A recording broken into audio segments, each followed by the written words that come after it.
Hey, my name is PolishLynx. Welcome back to the horror visual novel, The Letter.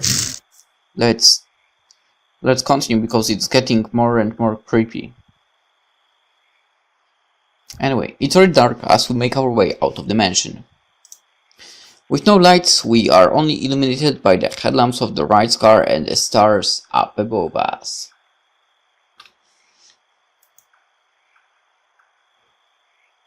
The sight of them helps me compose myself much more than several minutes of being alone did.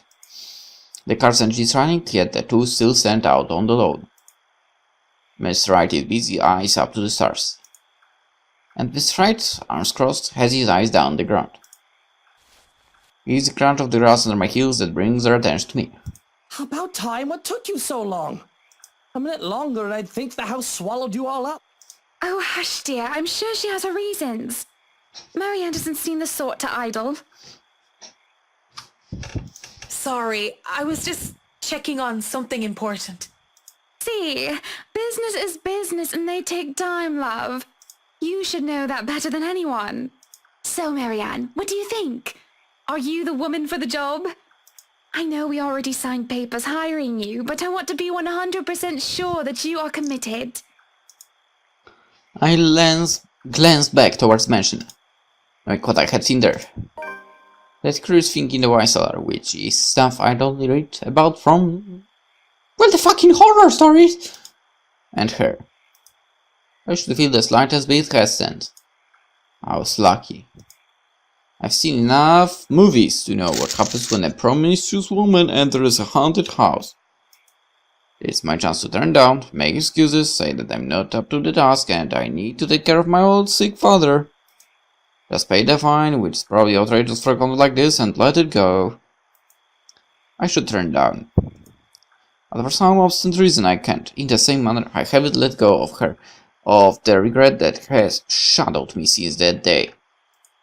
Much as I had to admit it, even to myself, seeing her again, the mischievous gleam in her eyes, the loose tendrils of her hair curled around her forehead. It's something I've terribly missed, and now that it's here almost within arm's reach, well, my father would tell me, sometimes you just simply have to go through with it, consequences be damned. And well, I really don't have any logical reason to say no.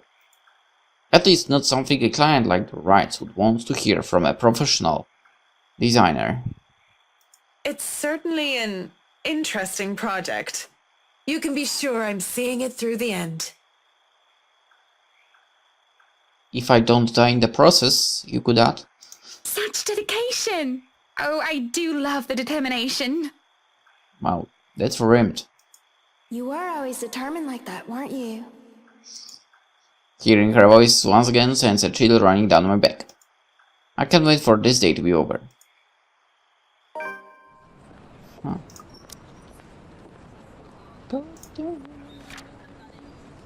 She's cute, by the way. Marianne examined the ground floor upon arrival of the mansion. With Luke Wright bearing her enter the music room, she headed to the wine cellar. A ghost from her past visited her there, despite that she gave her word that she would see through the project until the end. Now that I think about it,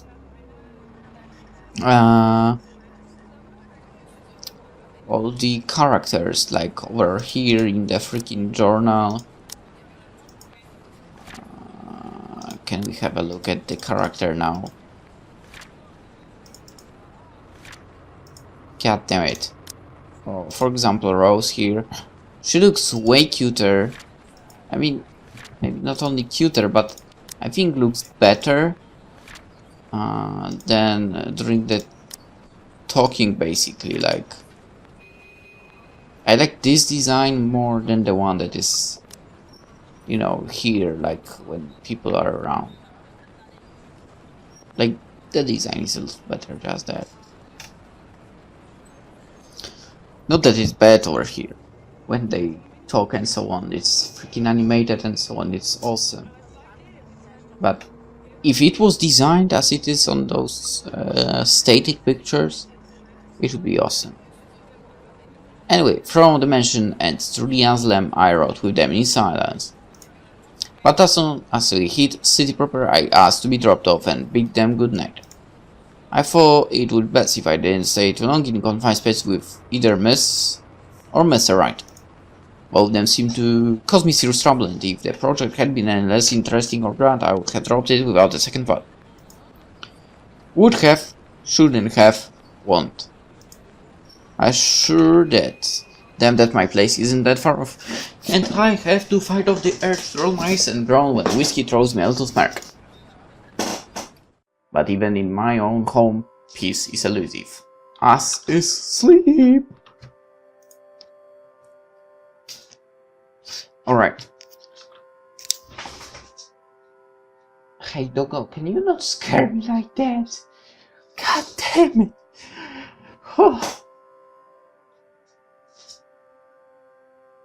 Anyway, I'm curious if that friend of Marianne, whose name was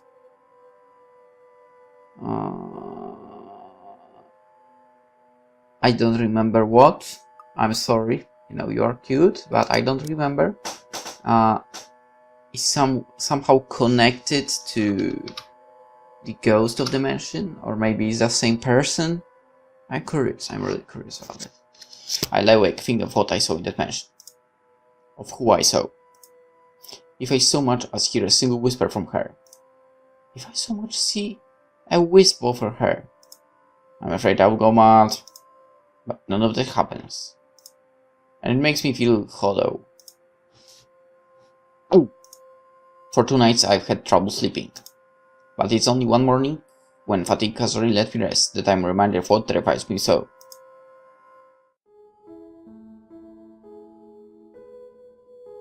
Oh no. The last time this scene happened, it was super creepy. In my restless dreams I see that mirror. The one in the study. What? And in it I see her. I see them. What's them? Lorraine and Hannah? Hannah and Lorraine? Who the hell? Poor pathetic Marianne. Work, work, work. She'll work herself to death. See? She doesn't listen. That's all she did. Look at what happened to me. They talk among themselves with cruel smiles and venomous tongues. Or rather to themselves, 2 heads, 1 body. A horrible mockery of this woman, as if they were the one and the same. More's the pity. Life goes on and goes out, and she doesn't even see it. Do you think she'll even realize when she's kicked the bucket herself? When they say a person has a hard time telling when they are in a dream, it was true often enough. Even with this bizarre sight, even with the obvious indication that this isn't real, I can't help but feel distress. Likely.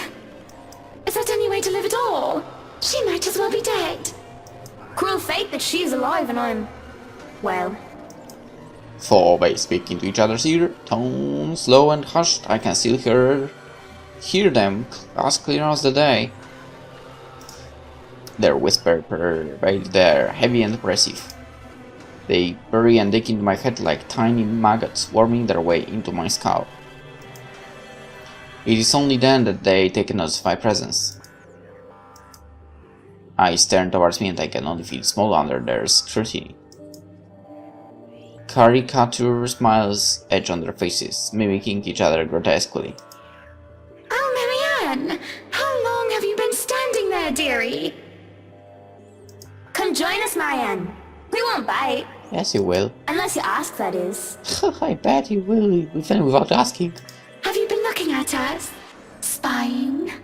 How scandalous. Such a naughty girl. I'm sure you were just waiting for something lewd to happen, weren't you? Not really, you are way too creepy. You know she will not admit it. She thinks it wrong. You've said it so yourself. Yes. She thought me wrong, impure, abnormal, because I loved her. Say what? What?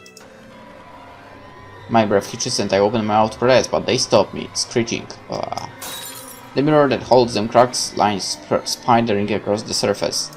Do not lie! We know the gluttonous thoughts hopes you try to deny, girl. All those desires you bury beneath that sickening guilt. You act the martyr when you turn the bed you lie in into your own hedonistic hell. You are nothing but a tainted soul with filth-stained flesh held together by falsehood and pride. They look livid. And when it looks like they would lunch. Boom. The power of waking up. I wake, feeling the wind had been knocked out of me. With a grown I squint and find a certain flower ball sitting on my chest looking as pleased as Punch.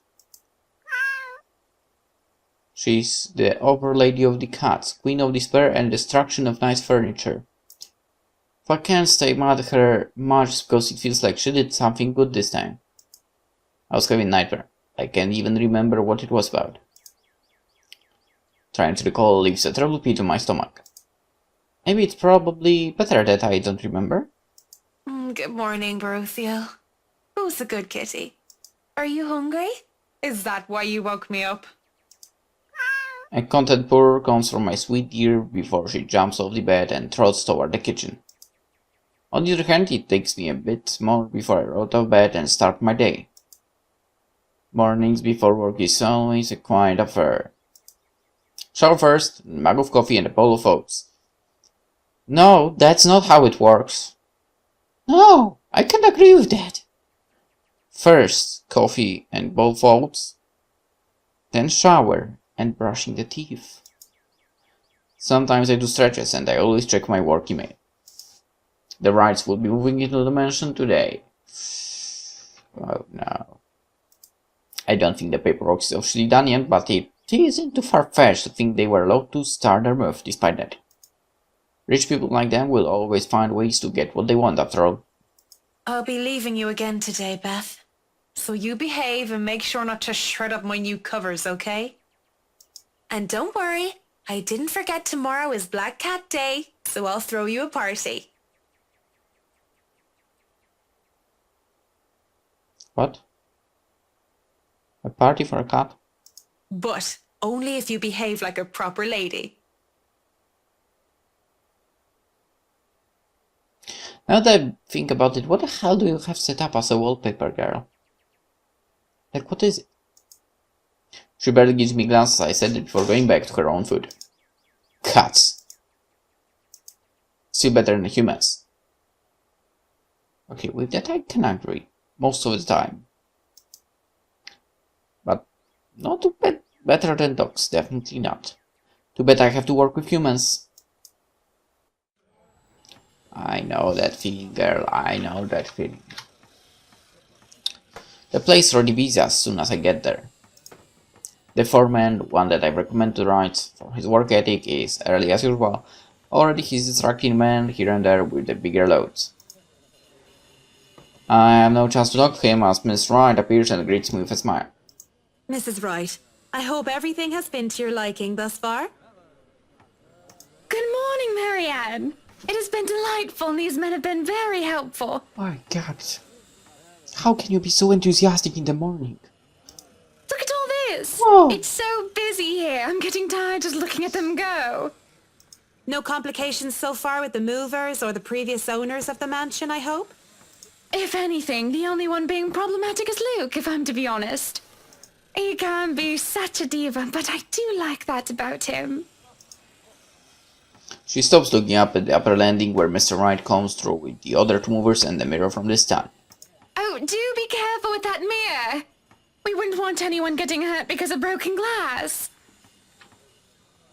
Why are you even having it carried around?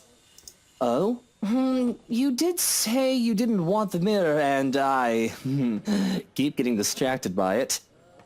If I'm going to turn the study into my office, I'd rather not have it there. Where can we put this? Well, you are not putting it in our room. Why don't you go, I don't know, put it in the wine cellar for now? We can figure out if we'll store it in the attic or somewhere else later, yes? You heard her, boys. To the cellar it goes. Mush! Oh, it's that one. The movers bring down the mirror one step at a time, no matter how much the man tells them to hurry. And now starting feeling gross in my stomach as I see our reflection in the bloody thing. That's mirror from my dream. Ooh. Miss Wright only shakes her head and laughs at her husband's antics as they make the mirror out of here. He's back at it again, soon enough pointing the man here and there.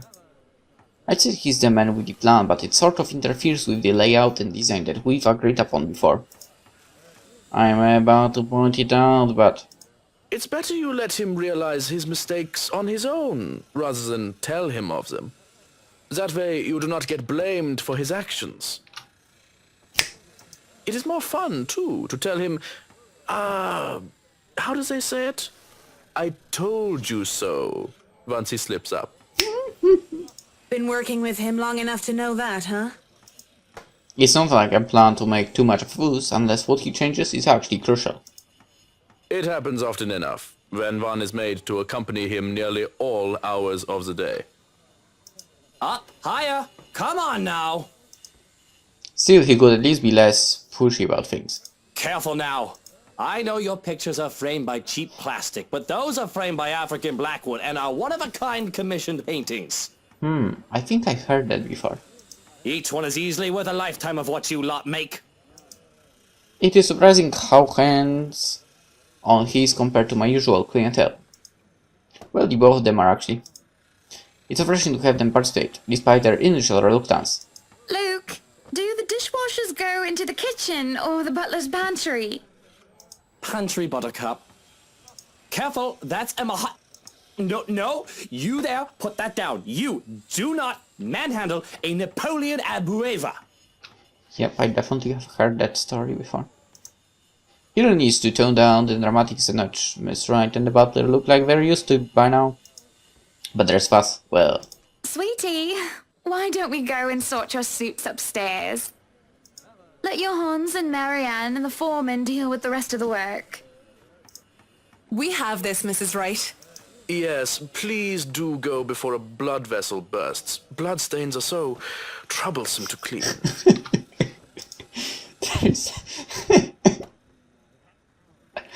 I love this guy. There is an obvious sense of relief as Mr. Wright is dragged out to the room, leaving the movers to their work in peace. Some grumbling even calls from some of the younger workers. It's a good thing the family butler isn't some blindly loyal tool to his boss, or there will be trouble with Mr. Wright. He is such a bratwurst. Whiny baby who never got enough hugs from his mutter. Probably lost in translation, and not that I'm condoning talking about someone else behind their back, but I think you meant to call Mr. Wright a horrible brat.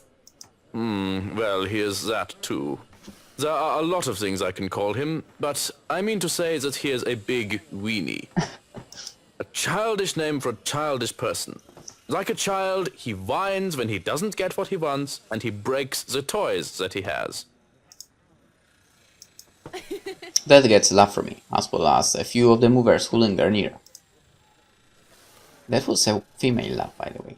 He and I carry boxes, instructing the movers where they should be and, well, generally taking over Mr. Wright's work.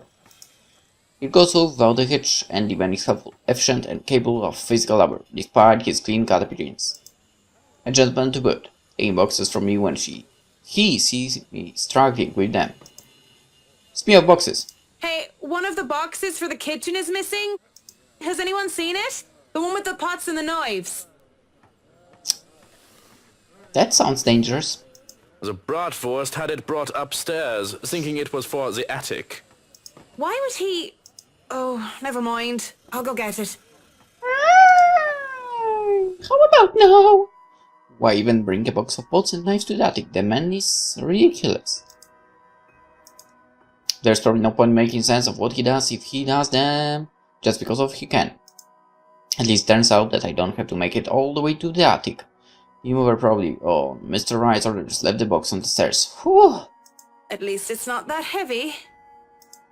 I managed to hoist it up without too much effort. But the time it takes for me to do that is long enough for me to overhear an odd conversation I could never in my life imagine coming from a couple like the Wrights. Why, if you're not careful, I might go a bit loopy and he'll start bringing cats home.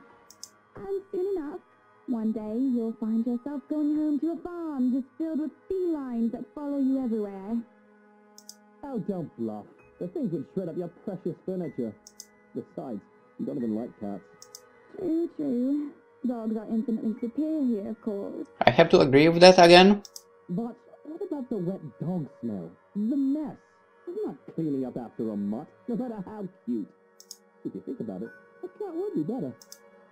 For once, I'll have to agree with Whiskey on this one, for I can live with Miss Wright being a dog person. But as amusing as the conversation might get, I really shouldn't be caught eavesdropping or slacking off on the job. At most, I should be looking at ways of possibly soundproofing certain rooms, perhaps bringing it up if they don't realize the lack of it.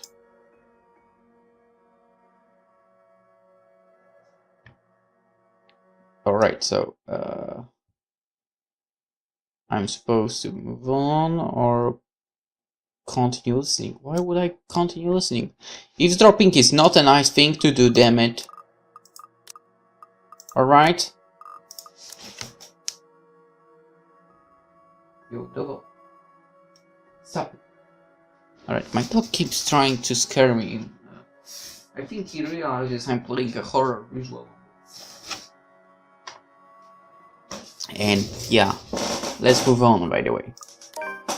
No matter how bizarre the conversation might get, I really must go. Oh yes, I bet my relationship with them, went up because they realized I did not want to listen to them.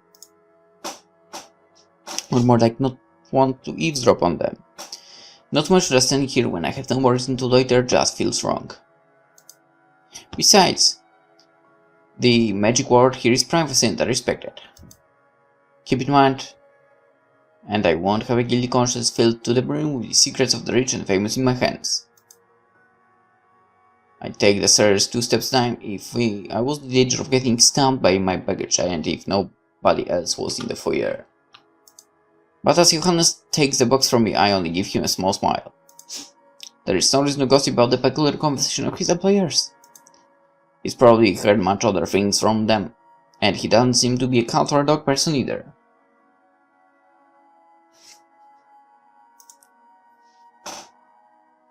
As soon as I follow him to the kitchen, he raises his hand to stop me. Nine, I know you are a very skilled architect, and I have seen your work. But this shall be my kitchen, and I shall fix it according to my wishes. Yeah? Ah, nice. Kind of weird anyone would think that pots and knives are supposed to go anywhere but the kitchen, huh? I assume he's gotten them confused. It wouldn't be the first time. Huh? With what? Confused? How does that even work? I understand covers, carpets, or even curtains getting mixed up. Hey, I'd even understand pots being mixed up with silver decor. But knives? Oh, he has a collection of ornamental ones from his father. It takes them everywhere he goes, wherever he moves. Water. I guess that makes sense. A bit. Still odd. He merely shrugs before going back to work. The movers work efficiently. Why are you still in that room? Even when they are left alone, and they do quick work of their responsibilities. The head foreman comes, standing in their way to consult me on this or that, and I had to go help out every now and then. But they pretty much have everything up to standards. They skip lunch entirely, not even realizing when they do so. Nevertheless, all is well as the butler gets to heating up the leftover bubble and squeak from breakfast and makes a generous batch of fish and chips for them. Most likely simply in comparison to what he serves tonight, but well done nonetheless. That smells good. Want to wrap up some for me to go? It's an observation more than anything. My thoughts as they are preoccupy me. If there are any left. One can't go wrong with fish and chips. Everyone loves them. Even my husband. And he's American. I'd give some chips now. I really do hate getting so up close and personal with my clients. It's a distraction. It is obvious to me that I've gotten my priorities all wrong when I can't help but think about what I heard. What I read about the right couple. I need to go buy some chips today, I guess. When the day starts. These things have a way of creeping up on the person, thoughts, ideas, whether they are fact or fiction. They creep up and fester, crawl and riff in the way that twists. I hear giggling, delighted and mocking. They creep up and... The stench of fingers ghosting briefly on my arm causes me to freeze and hiss. Don't! I half expect her to be there. Whoa, no need to scream bloody murder! It's just me. Quiet down before you break glass. But it's just whiskey. Don't do that again. Ever. I don't like being scared, for I don't believe in the lack of books being started in is not on top of the list of things that Marianne liked.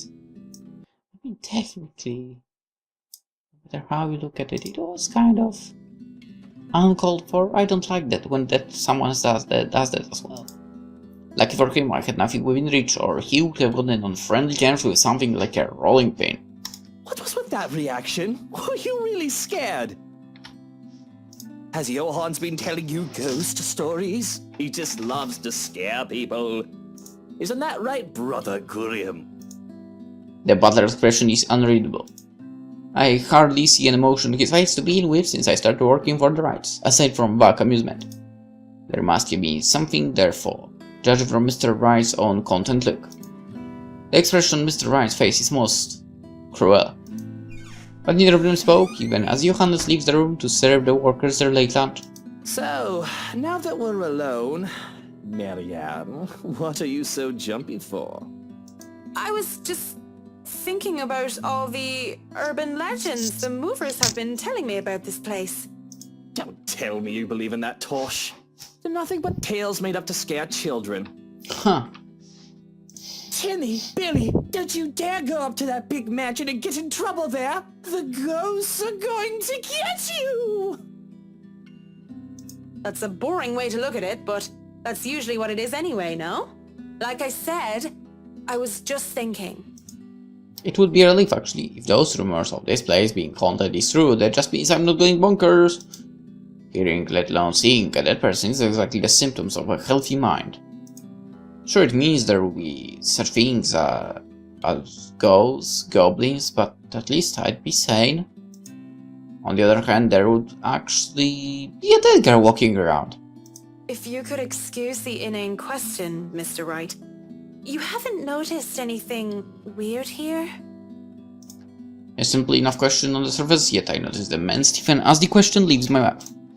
I wouldn't have noticed it if I was watching his reaction intently, but in his eyes I see something dangerous. That depends on your definition of the word weird. Are we still on the topic of this place being haunted? Because no, things have not started to fly around and we have yet to require an exorcism. I don't think my head would like to do the whole 180-degree turn thing. Well, maybe that, but no strange people? Aside from my usually weird butler and all the weird men traipsing around touching my things? No, not really. Why do you ask? Have you noticed anyone strange while you were here? Because you must report it to Johans and he'll have security handle it. But these reports better not be about ghosts and things that go bump in the night. I don't want to waste manpower on the boogeyman or senseless witch hunts. I'll keep that in mind, Mr. Wright. But no, it's nothing like that. I guess the mansion is just strange for me. It's a unique project. No strange men or women lurking about then? And that teenager would technically qualify as strange. Yeah, the whole I see that people thing isn't going to go over well. None that I know of. But I'll inform Johans immediately if something comes up. I'm serious, Mint. You see anything, anyone suspicious, and you report it. Immediately. I think that goes without saying. The concern he have on the talk of security is quickly gone. His arrogant smug smirk returns, if a bit subdued. Whatever smarmy remark or innuendo he has said really never comes for, as voices from the dining hall ring out. So, is this a full-time job for you then? Nah, I just freelance mostly, for magazines, newspapers, and events. So you can't really call it a full-time job. It's fun and it puts food on the table, but it's not what I really want to do. At least not all the time. That would be the magazine photographer, I presume. As always, Miss Wright talks in such kind and cheery fashion no matter who she's talking with. It certainly puts people at ease around her. It sounds like it's working on the photographer too. Hearing them seems to put Mr. Wright in a sore mood. At least if his small skull is anything to go by. Try to ask if he's alright. Ask if he's alright. Hey, are you alright there, Whiskey? You're looking like you need a serious drink. What is it that you want to do then? Films. Documentaries mostly. But cinematography is a lot more difficult than photography, right? I was working on this thing, actually. I'm fine. Just a bit winded from all that moving about. It's been a long day. And the day's not over yet. So if you can excuse the bluntness, you either shape up to help or ship out back to your room and let us do the rest of the work. He states, eyes locked firmly on the door that led to the dining hall. But now we can still hear Miss Wright and the photographer chit-chatting between the shots. It's not my place to say this, but she really does seem to care a lot about you, you know? There's no need to remind me of that. A strange smile appears on his face before he shuts his eyes and sighs. Tell the workers that you're all dismissed early. That's nice and all, Whiskey. But we really shouldn't just take off. Delays aren't a good thing when it comes to big projects like these. The sooner we tackle certain issues, the better. And I trust you can take care of these issues another day. Don't make me ask again, Mint. Just tell the others they can go home early, and to not worry, they'll still get paid the remaining hours. I don't know what prompted this. With the air he's putting off, I know better than to meddle and prod further. Besides, Fine, you're the boss. walking out of the kitchen, just accept the fact that whatever he says will go while under his roof.